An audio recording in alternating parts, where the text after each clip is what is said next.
And there's a whole host of problems that are feeding this. We're just ripe for a crisis like this, except that this is medical.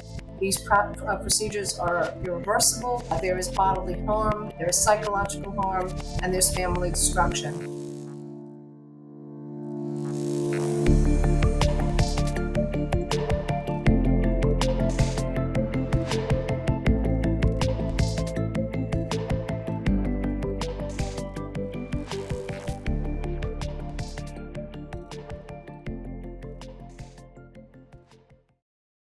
Hello and welcome to Awake at the Wheel. In today's episode, we have the director and co-producer as well as contributor of the documentary Dead Name. We'd like to welcome Taylor Reece as well as Brandon Showalter. He's also a reporter for the ChristianPost.com. So before we jump in and discuss this documentary, I want to remind our listeners of the series that Dr. Amitay and I did a few months ago regarding gender. I want to reiterate and preface this episode with, we are not transphobic. We are not anti anything. We are concerned clinicians. We are parents. We're members of the community who see that, there are some things that are changing. There are things that are profoundly affecting our society, families, and children. And we feel that it warrants strong discussion. So with that said, welcome, Taylor. Welcome, Brandon. Thank you so much for being with us. Off the hop, I want to discuss, what was the inspiration for this documentary? Okay, I'll field that question.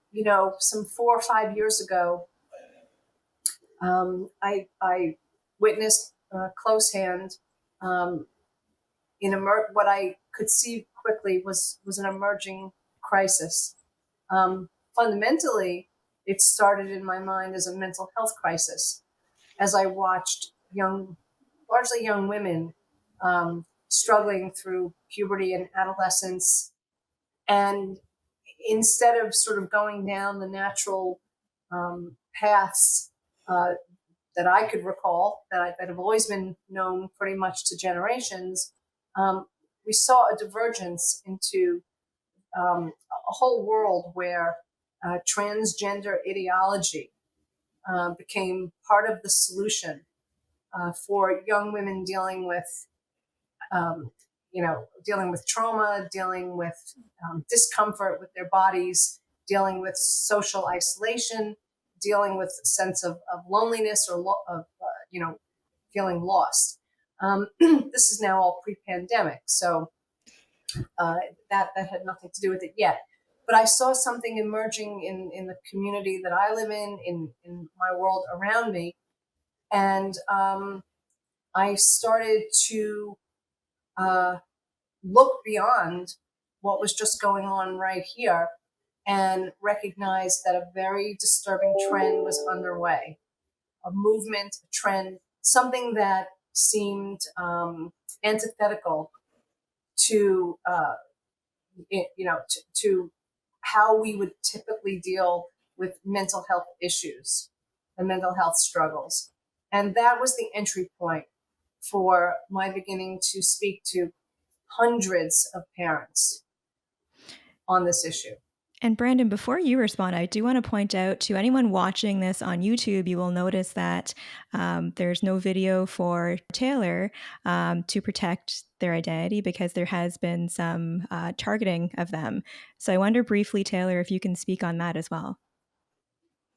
Well, what people like, with documentary makers like myself and lots of journalists, but even more importantly, the ranks of parents who have dared to question the affirmative care model have encountered is a vitriol and a venom to shut us down. And there seems to be no limit that trans activists won't go to in order to thwart the conversation that raises any kind of question or doubt as to whether these young men and women, these children, these boys and girls are getting enough counseling, whether they have access to puberty blockers and cross-sex hormones too quickly, whether the mental health community has just kind of signed on to something willy-nilly, or has been caving to pressure without really thinking about the ramifications, about what ultimately is a medical scandal, or not scandal, but is a medical crisis. I mean, it starts at a psychological level, and the arc of this is often that the youngster will, through what they learn on the internet, will look for the permission from a psychologist, from a therapist, from a counselor, from a guidance counselor at a school, to move on fairly quickly to social transitioning, but also to start taking life-altering medications like cross-sex hormones. And so, this is where the problem, I think, is the root of the problem.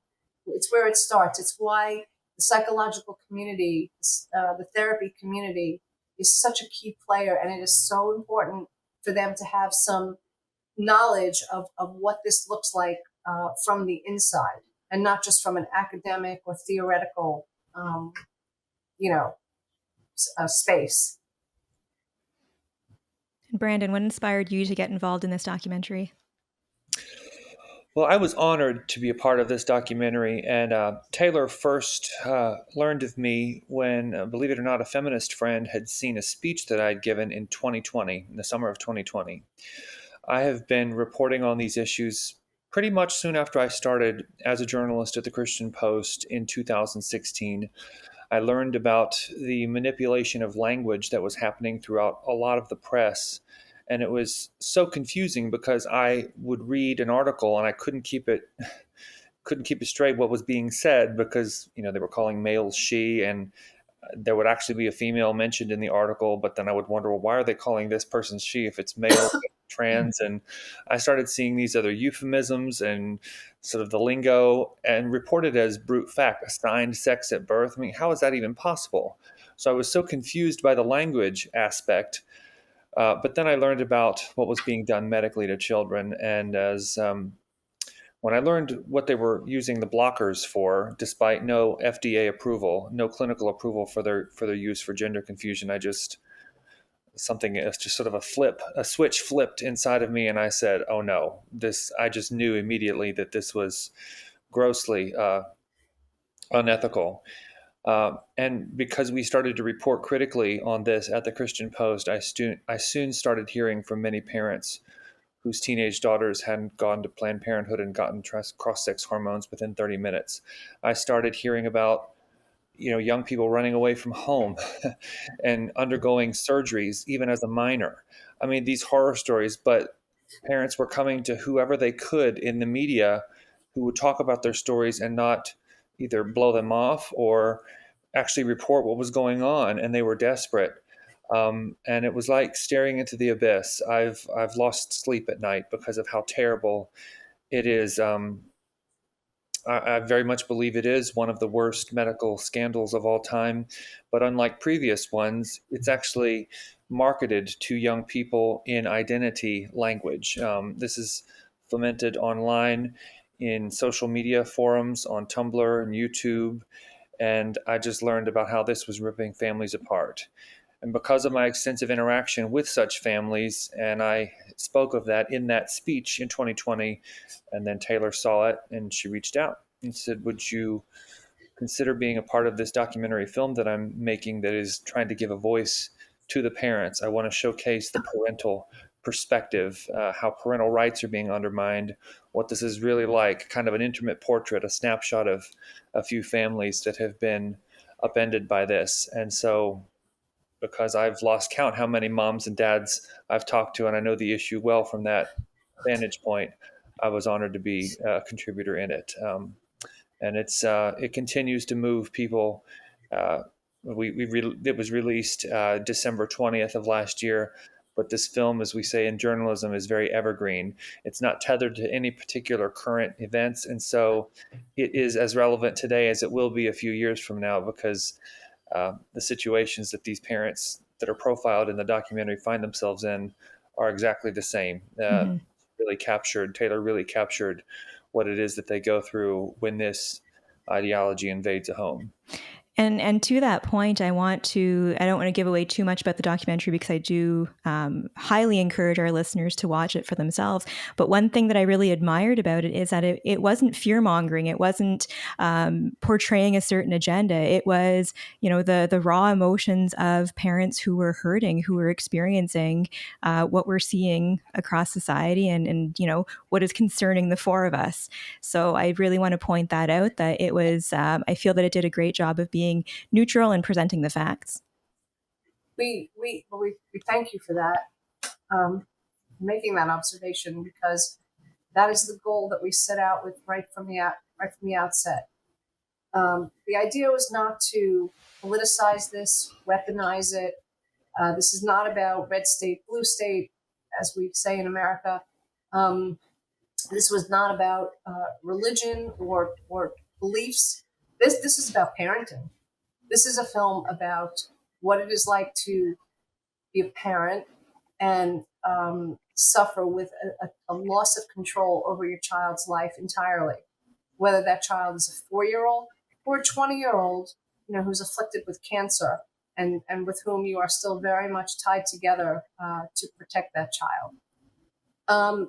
We chose to tell these stories, to unfold them slowly, and to allow the pain and suffering to come through, but to keep these people humanized, because there are a spate of documentaries out there that are trying to break through on this, so that have had their moment in the sun, and they are uproarious and they are kind of sensationalist at times, or a lot of them rely on the voices of experts, and that can be like the drone of having CNN on in the background when you'd rather do anything else.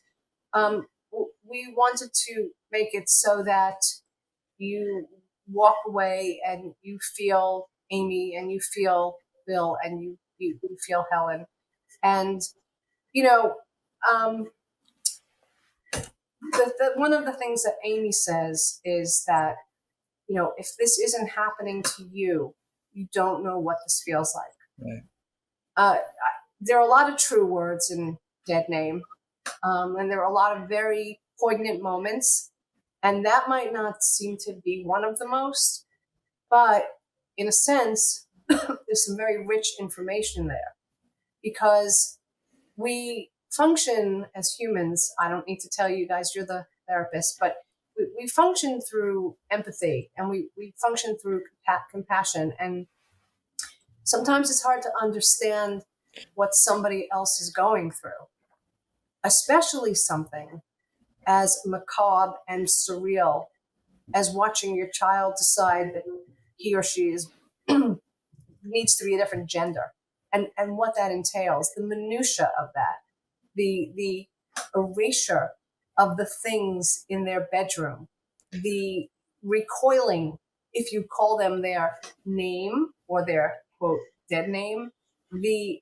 rebellion, the anger, the way that they simply become unrecognizable to you, as though this is not the child you may have raised for 17 years. This is a hard thing for someone to convey if you're not living in the house with that child. But I think what's happened, and I guess we've been very lucky in a sense, in that when we were starting this film, this was an issue that was much more in the dark and much more unknown to people, and we didn't have the language or the radar for this. Now, at least, there's more of a connection to the people aren't completely baffled when you mention this subject, as they were 2, 3, 4 years ago. It felt like it was just a small underground group of people who were trying to find their way out of some crazy Twilight Zone. Now it's okay. So now we have more sound bites around, and it's out there. But here's the rub. The rub is, and what I hope this film is a catalyst for is to stir the empathy for these people, and for this not to simply just be some sensational thing that's talked about at the water cooler. And that's a beautiful point that you make, Taylor, because, and I can't speak for both of us, Oren and I, but I don't believe in our series about gender, we really touched a lot on the impact on parents. And you know, when you illustrated these little day-to-day things that parents do to help to form and shape the identity and lives of their children being erased, me as a mom, that really, really struck me. So that's such a great point that you make. If I can add to that, because one of the things, so you're saying, Taylor, about this loss of control as a parent, and what people can't understand, and we talk about this empathy, it's not just the loss of control. It's not just, seeing the rebellion and anger, which is hard enough, but then watching, especially in the case, again, I'm not going to give anything away, but in Sean's case, for example, when you're watching your child deteriorate, when you know there are some pretty, I would say, obvious explanation for what's going on, and you're watching everybody around you, including family, the professionals, the teachers say, you're the bad guy. And that's what Sean's father, Bill, was talking about. Somehow trying to advocate for my child, trying to save my child, puts me in the light of the bad guy. And that is just, it's Orwellian, it's Kafkaesque. We can throw all these words around, but it must be, it's just so distressing. And both Malini and I have been contacted by, and I know, same as the two of you, Brandon, and Taylor, I've had like literally hundreds of parents contact me in distress. And these are not hateful parents saying, I can't believe my child is this. It's, help me. I want to help my child, and I've been betrayed by the system, every aspect of the system, the schools, the counselors, the doctors, the media, everybody. Right. It's a fight like no parent has ever fought before. There's no way to prepare for it, or at least till now, there really isn't much of a way to prepare for it. I think there are some parents who somehow have some success, maybe with pulling their children out of the schools or being able to go on a year-long trip. I don't know how many people have that kind of privilege. Most don't. Most people can't uproot their lives, move to another community, to homeschool a child. These are, we hear some of these success stories, but they don't represent what most normal parents are going to go through when their child starts down this path. You're going to find a resistance, and you're going to find you're like in an ocean trying to row your way, in a storm. I mean, there's nothing that's working in your favor really, because Brandon likes to use a phrase, institutional capture. I think it's a good phrase. At every turn, you're being told that you don't see the light of day. And you're being told to disbelieve what you fundamentally and intuitively know about your own child. And there are a lot of parents who will cave to that, whose own beliefs will break down because they don't have the also this impacts marriage. So it can become very triangulating. So if you have one like, for example, it's not said in the film, but and it's not a secret, but Amy ultimately ends up in divorce. That marriage ends up in a divorce because she just could not in her bones believe that this was what was really ailing her, the daughter that she had known. And her husband was less inclined to see it that way. And so, it's not just that a loss of a child. It's the loss. It breaks everything. It breaks everything. It's so destructive because it fiddles with truth. It fiddles with what do we fundamentally know more than ourselves and our children? I mean, so much in the world shifts a lot, but we raise our children. We've been there the whole time. And then to one day be told, oh, that daughter that you raised for 16 years, she's a boy. You're a bad person if you don't believe it. That's the other piece of it. Right. And if I can just jump in for a second, because one thing, and I've heard this from very many people, and they conflate two totally different phenomena, which is they say, well, how about all the parents who are homophobic and their children are afraid to come out? I've had many patients who at various ages couldn't come out to the family, and the parents don't even have to be homophobic, but even in this day and age, they can't come out about their sexuality. Well, there's a very big difference between who you're interested in sexually. That's not something that you reveal every day all the time versus your sex, right? And that's what people are missing. Well, because the transgender movement has co-opted, they've confused or conflated sexuality and gender identity, and they've used it to their advantage. So even the language of coming out gives the shine, to these children who get to say, I'm coming out. It gives them a little hero's cape. It puts them into the rainbow family. It's very clever. It's a very clever device, really. Indeed, yes. On the topic of beliefs, Taylor, you brought up the point of beliefs and having to question one's beliefs. It's no secret to our listeners that I am religious and Oren is not. But Brandon, I imagine you being affiliated with the Christian Post, there's probably some accusation thrown at you of, well, this is your religious agenda. Can you talk a bit about that? Oh boy. You have a couple of members. Well, it is. I mean, I am a Christian and I do adhere to historic Christian sexual ethics, but we've had people in same-sex relationships review the film and are very moved by it. I work seamlessly with all kinds of people with whom I might agree or disagree with on a variety of issues. But for me, like I said a moment ago, when I learned about hormone blockers to arrest natural puberty, I mean, it's just like, this is just unethical medicine. I mean, biomedical ethics just seems to have gone the way of the dodo bird. I mean, why in the world would you halt a normal developmental process in pursuit of something that's physiologically impossible? And yeah, I think my faith reinforces, speaking up for those who have no voice. And I care very deeply about the integrity of the human body.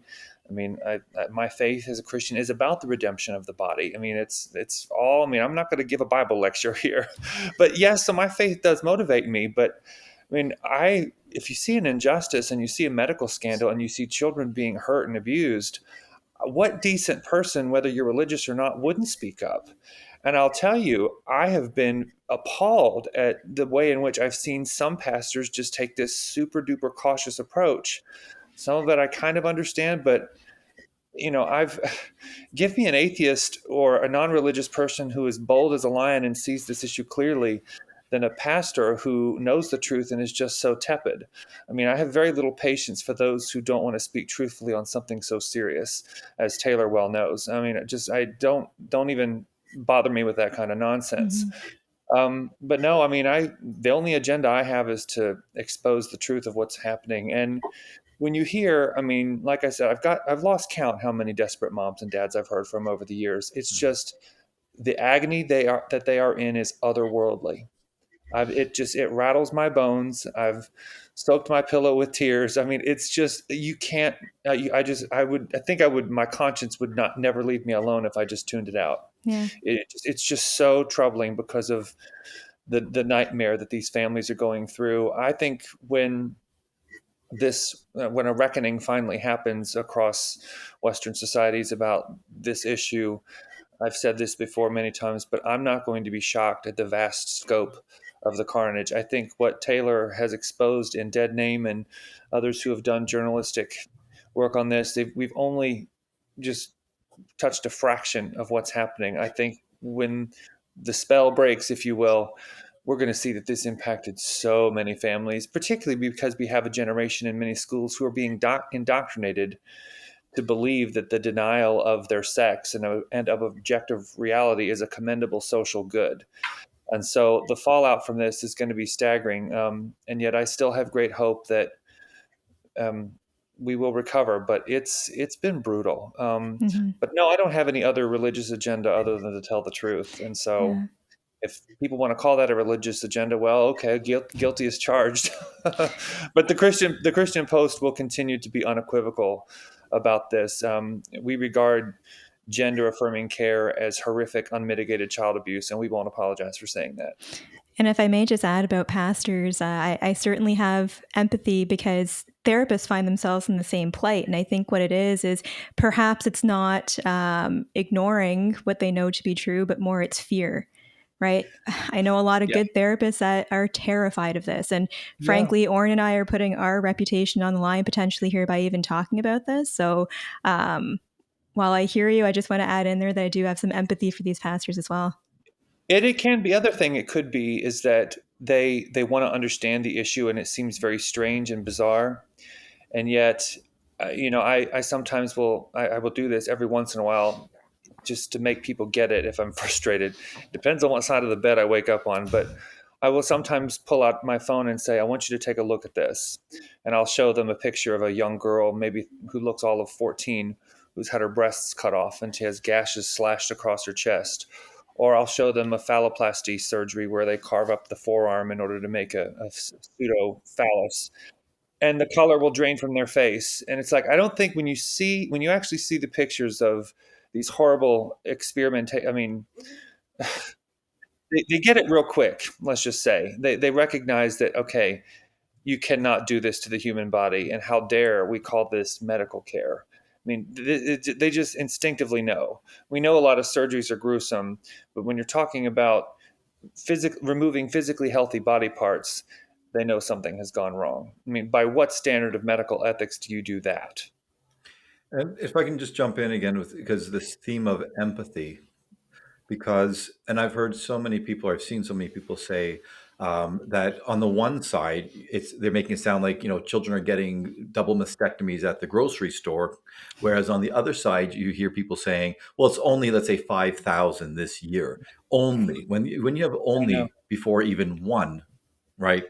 And that's where there's a complete lack of empathy for the person undergoing it. If it's the wrong decision, and if it's a child or a teen, we will say 100% of the time it's the wrong decision. Okay. And for the families, once again. And I think that's what's so important about the film. It's forget the stats, forget all this. One person, and in this family, in this film, there are three families, three people, well, three children plus all the family, the families speaking about it. These are the people being impacted. These are real lives, real Right. people. And to try to minimize it and say, or what about the rate of desistance, where they claim, first of all, they claim it's only 1 or 2%, which we know, anyone who knows about the research knows that that's a farce.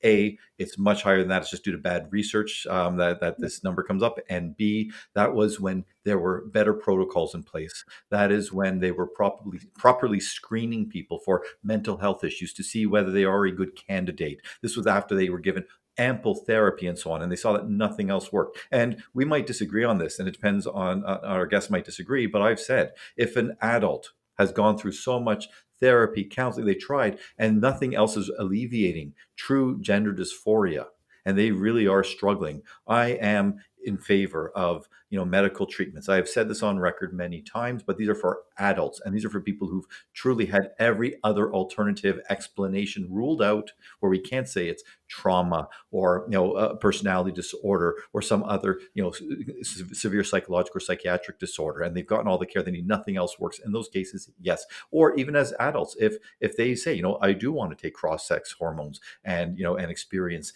the effects of estrogen or testosterone and so on. If you're an adult and you've made that decision, that's a decision to be made by an adult, right? But your documentary is focusing on, again, children who are indoctrinated, and in one case, I think by 4 years old, maybe, I think the language of one of the children. If you can talk maybe a bit about that, about the 4-year-old.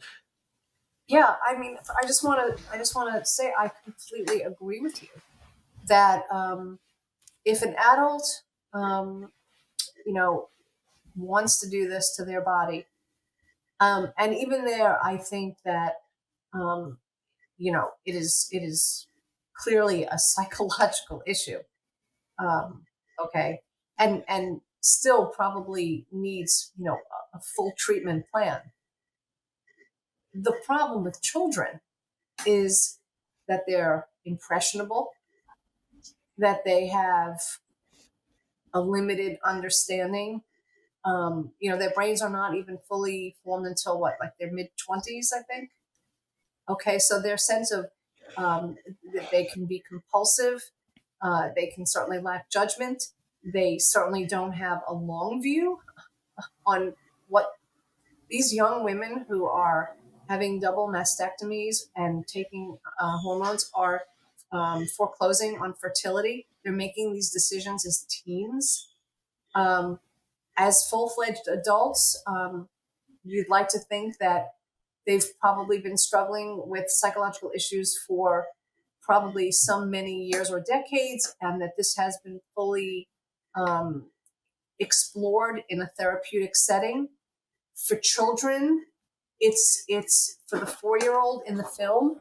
I mean, what choice did that young boy have when this was imposed on him essentially by an ex-wife who, for whatever reason, clearly decided to, I don't want to use the word groom, but to manipulate the child into this position of having this child identify as a girl. At least if we believe the other parent, who we spent a lot of time with, there were no obvious signs that this child showed any sort of gender dysphoria in his first couple of years, and there was a divorce. And it seemed that with this transing of this very young 4-year-old, at least according to the mother who disagreed with it in the film, her ex-spouse, I think, was joining, sort of the rainbow community, was herself experiencing some sort of belonging or thrill or mission, was looking for something. That's kind of how she had described it. That she had not seen signs of gender dysphoria. Like all of us, I've spoken with hundreds of parents too.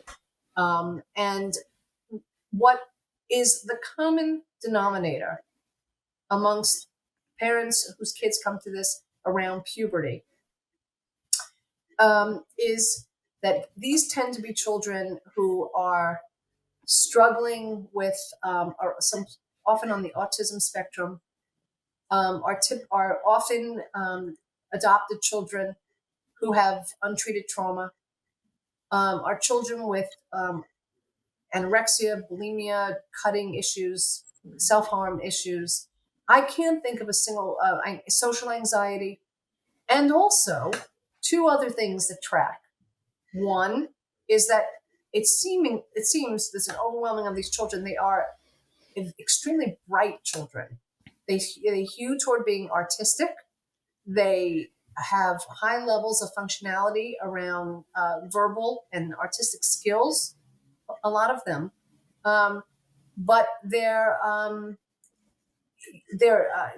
caught up in teenage or preteen angst, and when they become when it becomes harder to draw them out, these teens have an alternative, and that's called the internet.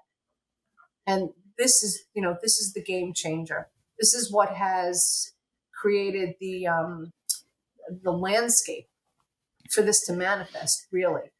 But these children tend to, so they're artistic, and then there was another trend I was going to cite. Oh, the other trend that I was going to cite is that, so this is not data, and it's not hard research, but anecdotally, I can tell you, they almost all come from homes of relative comfort and privilege.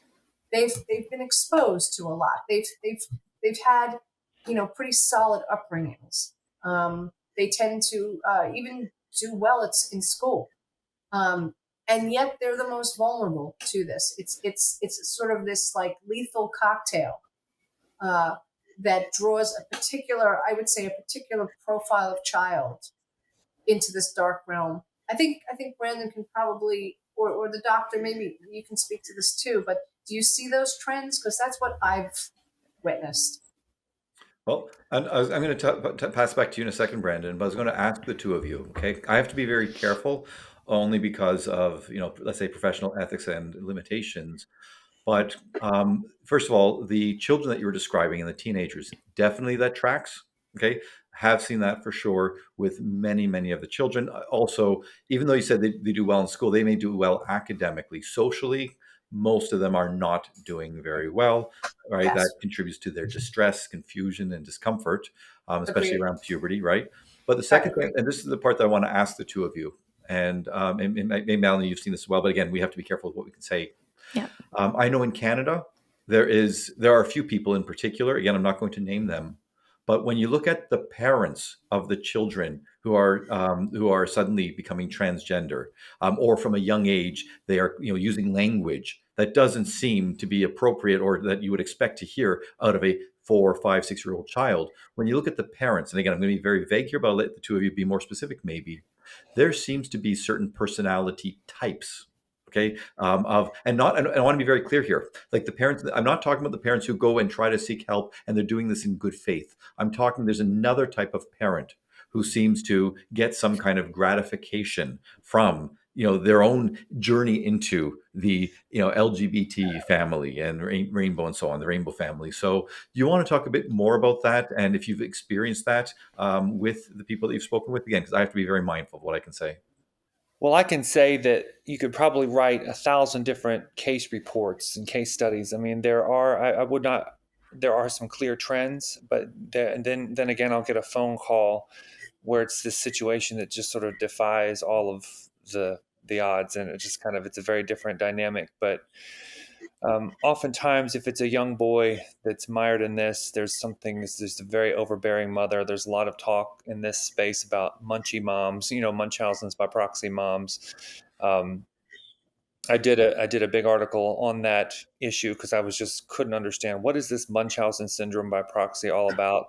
It's a psychiatric disorder. They call them factitious disorders, where there's some sort of thrill, as you were saying, where the parent gets some kind of a secondary gain of imposing a disease on their child. It's a very, very bizarre, strange disorder. Um, there was a big article in the 70s in the Lancet about Munchausen by proxy being sort of the hinterland of child abuse.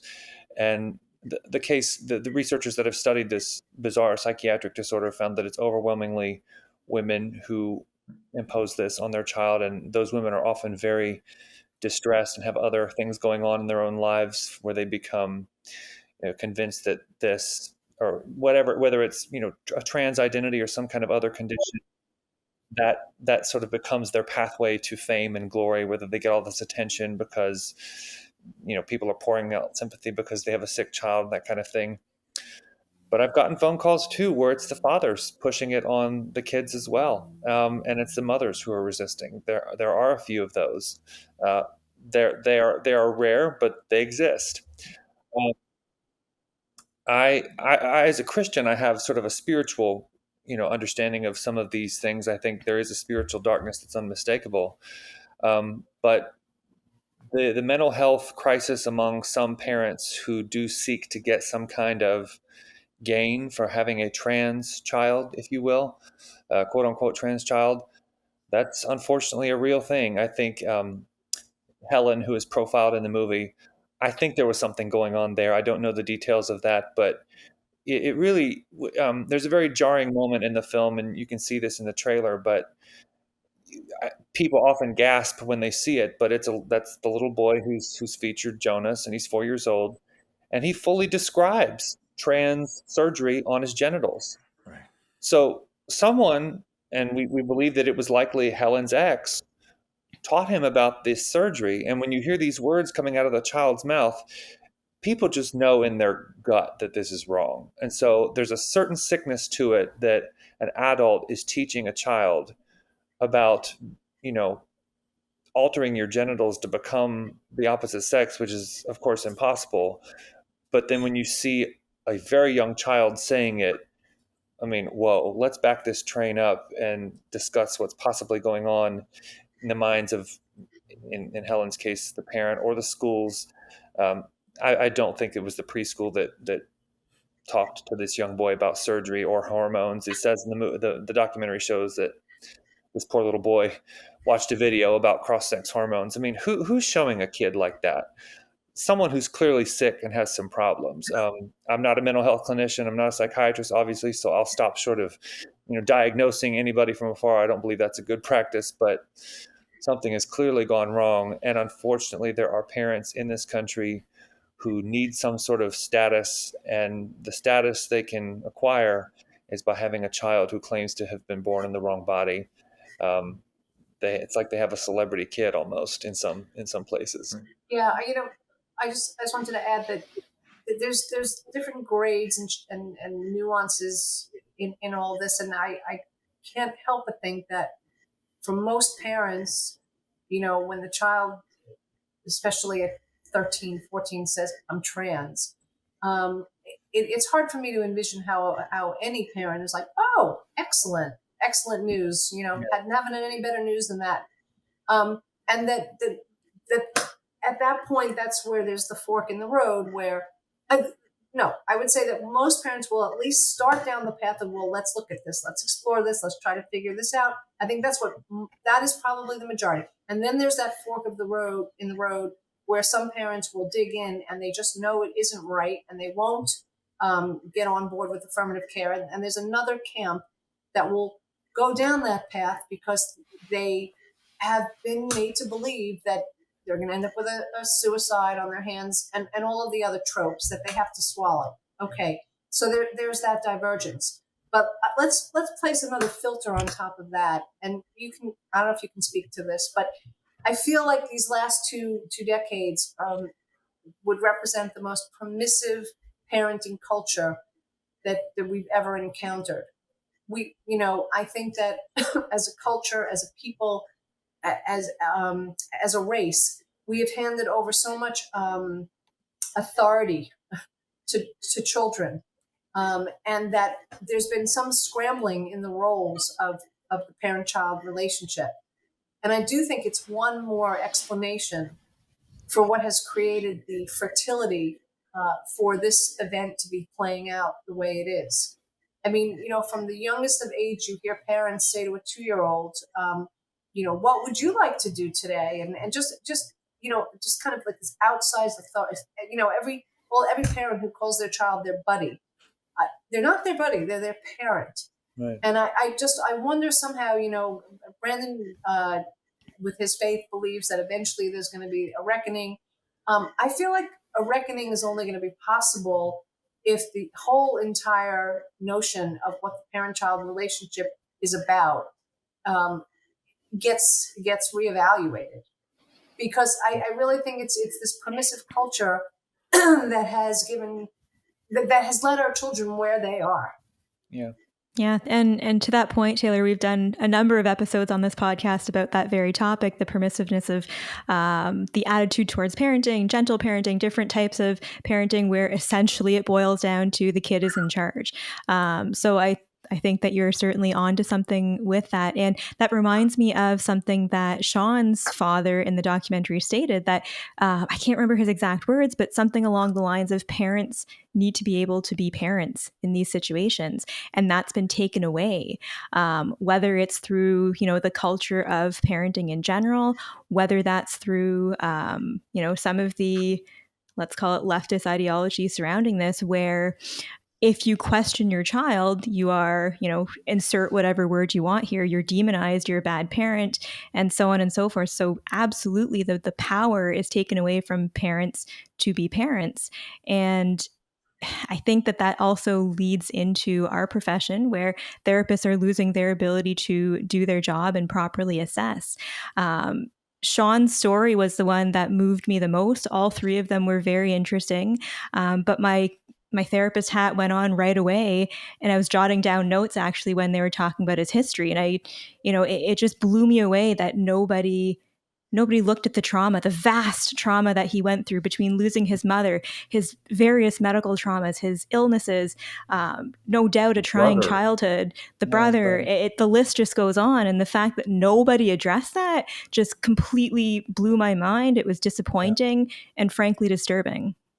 Well, and with that too, not only that, but Taylor and I both believe that somehow, and Bill has compelling but not ultimately conclusive evidence, even with all of the psychiatric and psychological problems, the trauma that he endured, and he has cancer, they were still, and he has audio footage of the psychiatrist saying, like, modify the treatment plan. Like, you're going to give a cancer-stricken young person cross-sex hormones. I mean, I said biomedical ethics has gone the way of the dodo bird. I mean, on what planet is that okay?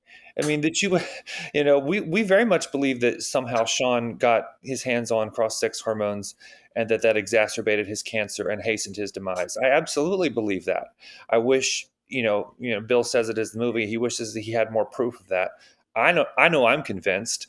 And so not only do you have the breakdown in any sort of good or helpful therapy or counseling for someone who clearly has been traumatized and is going through a lot of really hard problems, but concurrent with that is the breakdown in medical ethics. And that's just, it's appalling. I mean, people see Bill's story and it's just they're gutted. I mean, just at every turn, it's just destruction.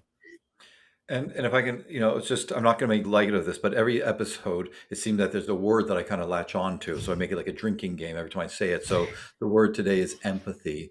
And I've Yeah. got to say, I really have to say that it is disturbing beyond, it's reprehensible. It's almost evil when I can just imagine when you hear stories like this tragedy of Sean and his father, Bill, dealing with this. And I am certain that there are a number of activists, I'll put quotation marks around this, who basically are going to dismiss him and say, what, like, Yeah. it's just the lack of empathy. This is a real person. Put your politics aside, put your Yeah. beliefs and agendas aside. Look at these human beings who went through all of this, were failed by, again, every element of the system. We have a tragedy upon tragedy, and people are going to demonize Bill. And they're going to at worst, they're going to demonize him. At best, they're going to dismiss him. And that best is really not good at all.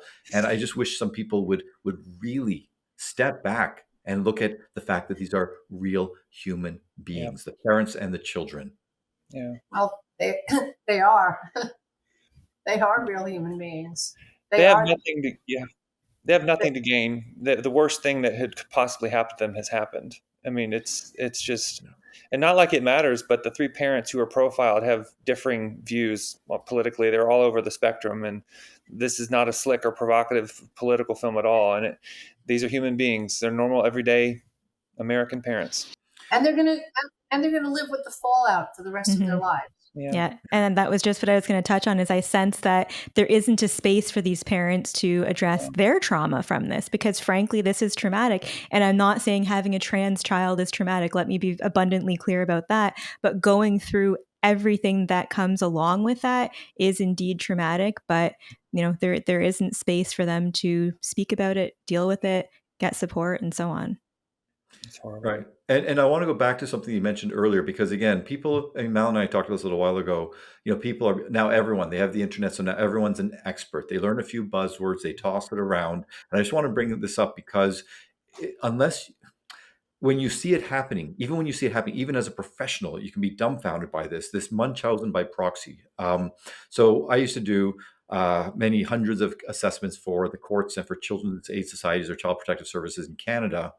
And I have patients as well who I say there is no doubt that the parent was engaged in this Munchausen by proxy. And you were saying about they get sympathy and so on. Not only that, and not only are they now getting acceptance into the rainbow family and so on, but in the case of an illness, they get the sympathy, but they're also the hero. And that's the part that people have to understand, right? I saved my child. I was the one who found this problem. Yeah. So now with the trans child, I am the hero of this. I'm accepting. I now have status and clout because of this. And I want to say that's very difficult, because in all the assessments that I ever did, where there was a possibility of or suspicion of Munchausen by proxy, I would never write that down because it's so hard to prove. But I would Yeah. explain. Here's the one thing that I saw in every single case. Every single case. I would say that the parent, and I'm going to be careful here, so I'm not diagnosing anybody else, but in every case, there were narcissistic traits, if not full out narcissistic personality disorder. And you have to think about that. What kind of, and even psychopathy, because what kind of a person can inflict such harm, damage, pain, suffering on a child or anybody else and not see what they're doing, right? It's either that or an outright delusion. Yeah. Okay, so even if that is true, even if we take it to that level, okay, you've got a parent narcissistic, the fireman who starts the fire and puts it out, he's the hero of that story, or there's something that's feeding into that person's sense of self or ego, whatever that is. Okay, that's what about everybody out in society that enables that? Yes. That's the more confounding side of it. If that parent comes to the doctor's office and says, we need to cut a limb off, or it's like the absurdity would be a stopgap somewhere. But with this transgender thing, it has slipped through those holes. It has become normalized. It has become it is celebrated. It's the word that's used all the time. It gets its essence is part of big parades and corporate culture. This is why this problem is so tremendous to tackle. I was going to say, to your point, Taylor, it's almost contradictory because in some respects, society boasts body positivity and, let's accept ourselves the way we are and we're perfect just as we are, except if you don't feel that you were born in the right body, then we cut our genitals off. Maybe that's an extreme example, but, it's quite confusing and contradictory. Yeah, I mean, we've been tossed into a tossed salad, and we're all trying to find our way out of it, and we all feel unhinged and scrambled, and we don't walk in a world of reality, or at least there's not one general sense of reality, and that is boiled down to biology now. And I don't know what we do with it. Right. And Brandon was saying earlier, and you just said this right now again, this reality being turned on its head. And when people talk about my truth, I hate that term because there is truth. You can have your experience, you can have your opinion, but there is truth and there is reality. And that's why I used the term earlier about Orwellian, because with WPATH, the World Professional Association for Transgender Health, the manual that they provide is called the Standards of Care. The standard, so we say it's normalized, not just normalized, it is now the official right approach. This is standards of care. This is gender affirming. You're not affirming, you are denying. I mean, again, I understand you're affirming the child's belief in the moment. But Orwell, politicians, Mhm. George Bush comes to mind, long figured out how to take words that mean the opposite thing of what they are and tell us they mean that opposite thing. Right. And with enough repetition and with enough, people don't want to think that hard unless it's their problem. well, That's the thing. and again, that's where the empathy is again. It's much easier to just go black and white. Oh, these parents are hateful, transphobic, bigots, homophobic, et cetera, et cetera, et cetera. And when in so many of these cases, I'll be honest, in some of the cases where parents have reached out to me, I do think that they are narrow-minded. Maybe they're not empathetic enough, to what their child is going through, and they're approaching wrong. And that's a tiny minority of the people who've reached out to me. Tiny minority. Every other parent, all they want is what's best for their child. And if it was shown through science, through evidence, through actual, good anecdotal evidence that this is the best path for their child, they would take it. And most of them did go down that path because they were led to believe that this is the right way to help their child. And as you said earlier, they were told, would you rather have a trans boy or a dead daughter? Right. Yeah. And this is where, again, the empathy is just lacking in all areas. The empathy is lacking, as are the standards for that diagnosis. Right. Okay. I mean, I don't deny that I have seen children in distress. They are in distress. But why is that the first line of defense and not the absolute last? if even any whatsoever. Here's the other problem, and this is again is a cultural problem. So we moved into an era, an age where we self-diagnose. We buy pills. The drug companies have not shut up for 20 years, and we've decided that we can go on the internet, figure out what we have, and we go and we self-medicate. These children are caught up in this. You're not happy, you're having a hard time, you feel socially isolated, we've got something for you. And it's not just, put on some different clothes or get a tattoo, it's alter your body. It's really big cultural problems that feed into how we think and live and parent and medicate ourselves. I mean, it's like every teenager is in distress now. Every teenager seems to have a mental health issue. Of course they do, because they're addicted to a phone. They're addicted to likes. They have not taught. They've not been taught normal social interaction. And there's a whole host of problems that are feeding this. We're just ripe for a crisis like this. Except that this is medical. These procedures are irreversible. There is bodily harm. There is psychological harm. And there's family destruction. And I don't mean to sound melodramatic, but all of those things are true. Yeah. Not hyperbole. It's catastrophic what has happened. If I didn't hang on to hope that there indeed will be a reckoning and that this will come to an end, and I believe it's going to be soon. I'm not trying to get all spooky spiritual on everybody, but I really believe that deep down in my soul, I would really despair. But I think this film, Dead Name, is a catalyst to really showcase what's been going on. I think it's important. I spoke on a panel over the weekend alongside the Attorney General of Missouri, who's actually investigating a very prominent gender clinic in that state. But I said, we need to familiarize ourselves. If we want to have empathy like we're talking about, we need to familiarize ourselves with the suffering and the agony of these parents and these families if we really want to understand, because I think it's only in identifying with those who have been brutalized and bulldozed by this that we will be able to locate the resources with which we need to push back effectively and to be able to correct, to bring course correction. That it's just so needed because we need to have understanding. And the Dead Name as a film, which people can still go see at deadnamedocumentary.com. Please do go see it.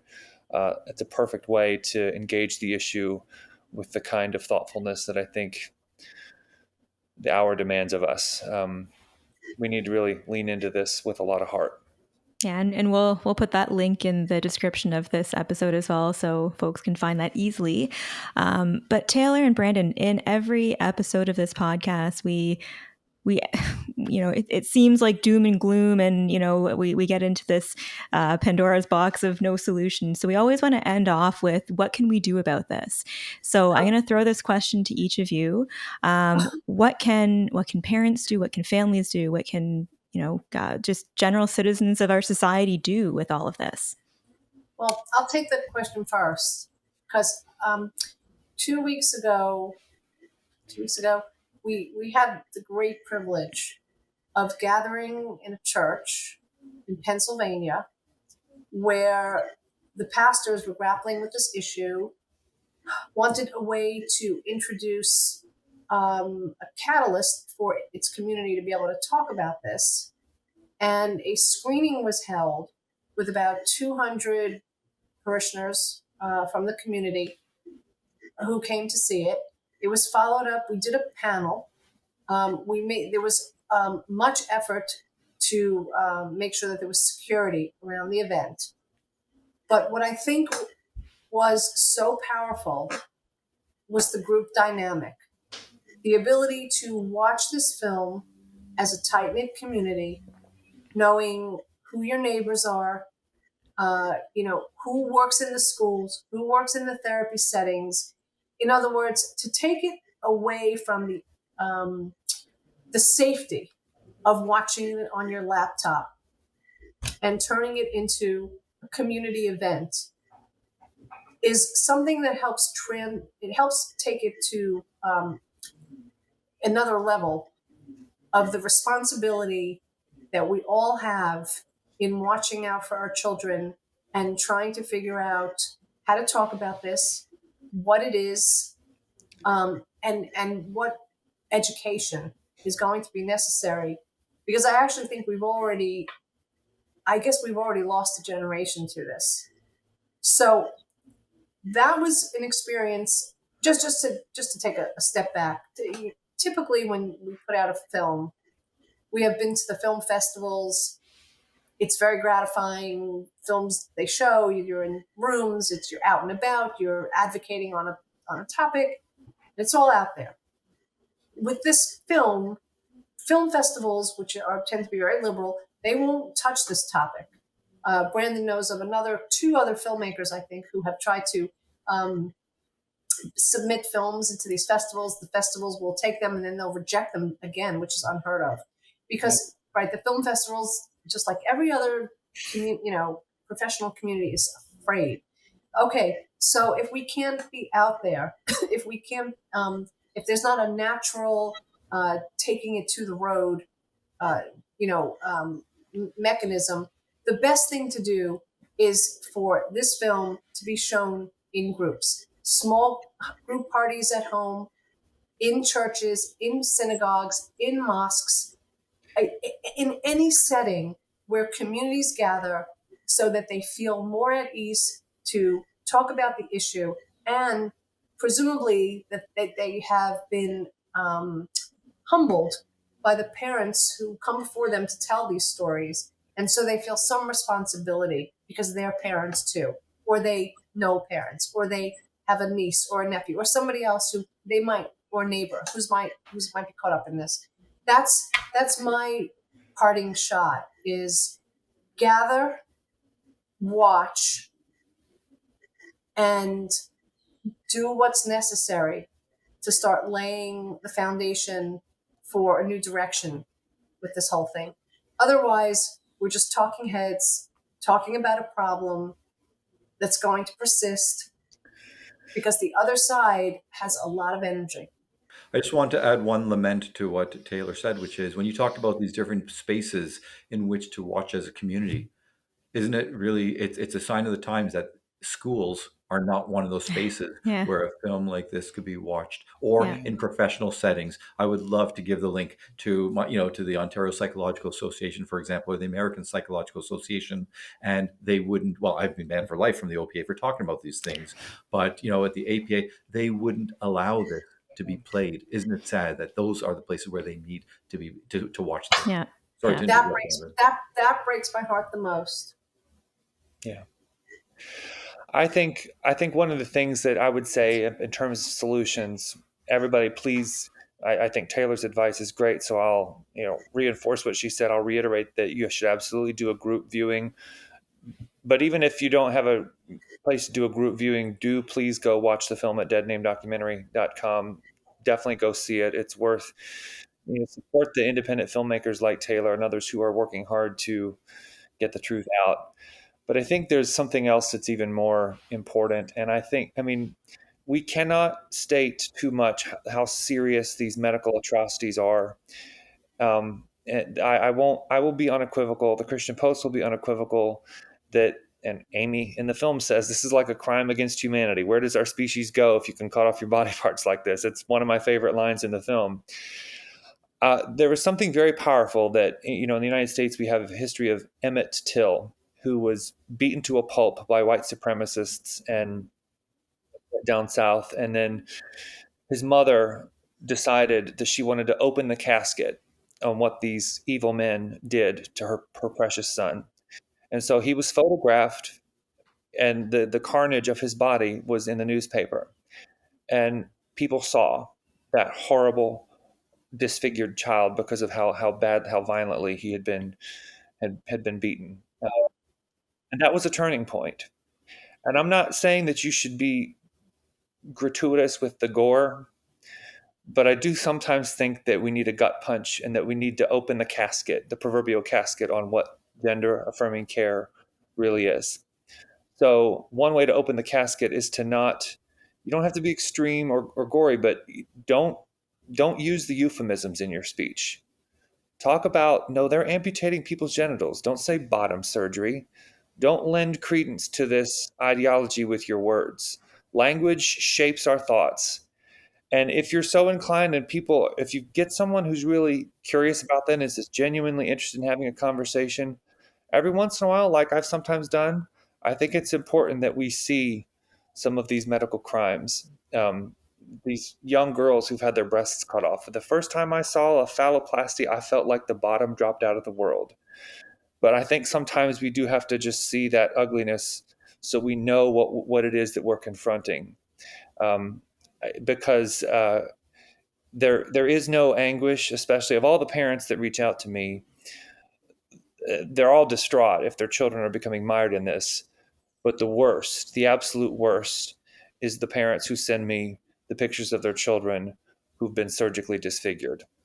The agony of those particular parents is off the charts.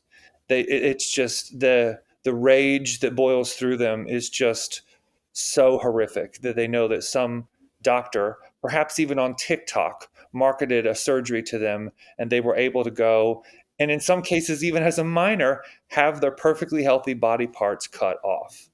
We need to face the gravity for what this is, and so find a way to make these horrible crimes, these grotesque harms visible, even though it's unpleasant. But I think we're going to have to see them, because until we do, those who are setting the narrative with a lot of deceptive euphemisms and, you know, blather are keeping people's thinking foggy on what's really going on. They'll assure us, "Oh, this is only happening very rarely to minors," or they'll minimize the harms. It's like, we have to face the ugly truth, even though it's really unpleasant.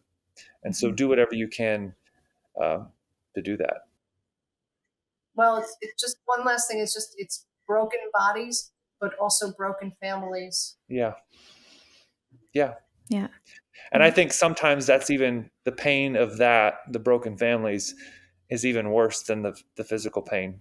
I think it's more relatable. Yeah. Yeah. The And fractured Oren, families are just, it's just devastating.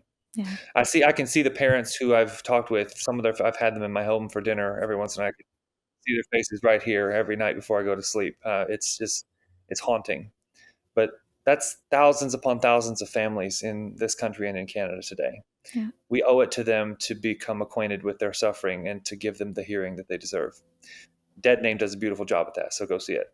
Agreed. Yeah. And Oren, what are your thoughts? What can, within the context of this film and the message, what can people do with this? Well, I think people have to step back from the hyperbole.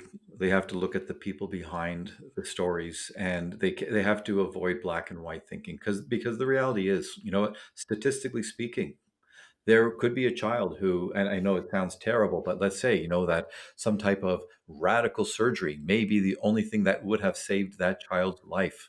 But statistically speaking, that's a tiny, tiny, tiny minority. And even the greatest experts know, or they'll admit, sorry, the most ethical experts will admit that we have no idea what's going on in the child's head. Are there other less extreme remedies to help them, and so on. And it's not until after puberty, and again, even then, it should take many years later before we even think about doing anything to a child. So for those tiny exceptional cases, right? We can't use those as evidence that, yes, this is the right way. So for Brandon and Taylor, when you're saying all these things about denying children right to this, this health care for them, this is just health care. Trans rights are human rights, and so on. Like, that's all sloganeering. It's hyperbole. It's not based in reality. It's based on these tiny, tiny, tiny exceptional cases. And why should we risk a huge percentage of the population's well-being, the children and the families, for these tiny, tiny exceptions? And yes, I have empathy for those exceptions, right? I do. And it's, sometimes the wrong decisions are going to be made. But what's happening over the last number of years, and that's why, Malini, you and I have spoken about it, what's been happening is that people who should be awake at the wheel have been asleep. And this has only got worse over the years. Language is being modified. Many years ago, I made a video talking about the power of language, or a number of videos. Yes, language does shape thoughts, and this is deliberate. And people are, because most people, they want to see themselves as compassionate, as empathetic, as good people, so they just will take the easiest route, and they will say, yes, I've heard it's gender affirming care, it's baked into the name, how can you deny it? And we're, again, I've heard about these insane suicide rates and all these other things, and again, I don't think they're bad people, but I don't think they know enough to be, to say the kinds of things they're saying and doing the kinds of things they're doing, because Well, Mhm. what's really difficult is that the therapy community needs to be re-educated. Right. Well, again, and that's why they've been asleep at the wheel, or they've taken the wheel and they've just driven it off the cliff. And Yeah, Well, and I before, think there's laws prohibiting us from doing our Yeah. job in some cases.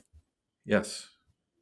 so. So, It's going to take the therapy community to mobilize, and wow, well, some of us that's have been trying, and again, I was banned for life for my efforts from the Ontario Psychological Association, because I spoke out very loud, because I saw these real stories. I saw what was happening years ago, and it's Yeah. only got exponentially worse since then. But I keep plugging away. That's one of the reasons Malini and I started this podcast.